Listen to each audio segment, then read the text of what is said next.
Bonjour à tous, je vous propose aujourd'hui une séance de révision sur les figures de style. Pensez à compléter au fur et à mesure de l'écoute de cette vidéo la leçon qui vous a été transmise.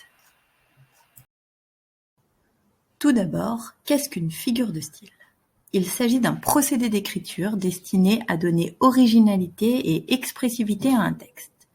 Repérer une figure de style est bien, mais l'analyser est mieux. Il s'agit de montrer ce qu'elle apporte au texte. Nous étudierons dans un premier temps les figures d'analogie, autrement dit celles qui établissent une ressemblance entre deux choses ou deux idées.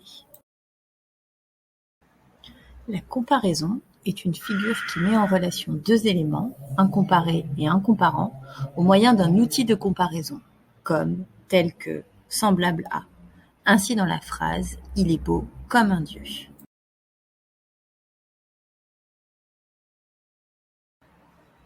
La métaphore met elle aussi en relation deux éléments, mais cette fois sans outil de comparaison. Par exemple, dans la phrase « Ce garçon-là, c'est un dieu », il nous appartient de comprendre que le lien établi entre le garçon et un dieu réside dans leur beauté commune. La périphrase désigne un mot ou une idée par un groupe de mots mettant en valeur une de ses caractéristiques.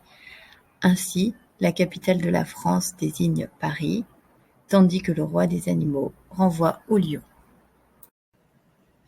La personnification est une figure qui attribue à une chose ou à un animal des caractéristiques humaines. Dans la phrase de Baudelaire « La rue assourdissante autour de moi hurlait », on remarque que la rue est assimilée à un être humain. L'allégorie est une figure qui consiste à représenter de manière concrète une idée abstraite. Ainsi, la femme armée d'une faux est généralement l'allégorie de la mort. Étudions à présent les figures de répétition et d'amplification. L'anaphore est la répétition d'un même mot ou groupe de mots en début de phrase, de vers, de strophe ou de paragraphe. À titre d'exemple, nous pouvons citer ce poème de Paul Éluard qui reprend en anaphore le nom propre Paris. Paris a froid, Paris a faim. Paris ne mange plus de marrons dans la rue. Paris a mis de vieux vêtements de vieille. Paris dort tout debout, sans air dans le métro. L'énumération est la juxtaposition de termes plus ou moins synonymes et souvent de même classe grammaticale, dans le but de renforcer une caractéristique ou souligner l'abondance. On prendra comme exemple cette fable de La Fontaine, adieu, veau, vache, couvée, cochon. La gradation est une catégorie d'énumération dans laquelle les termes sont disposés de manière graduée.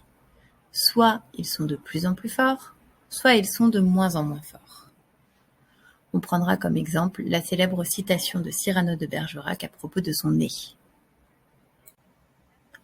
L'hyperbole consiste à exprimer une idée en l'exagérant. On peut utiliser pour cela un superlatif, des adverbes d'intensité ou encore un synonyme de sens plus fort. À titre d'exemple, nous prendrons la phrase « Je meurs de faim ».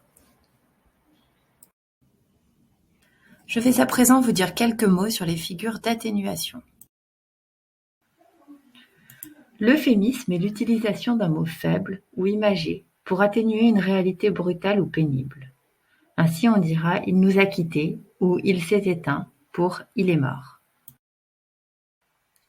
La litote consiste à dire peu pour suggérer beaucoup. Ainsi « ce n'est pas mauvais » signifiera « c'est délicieux ».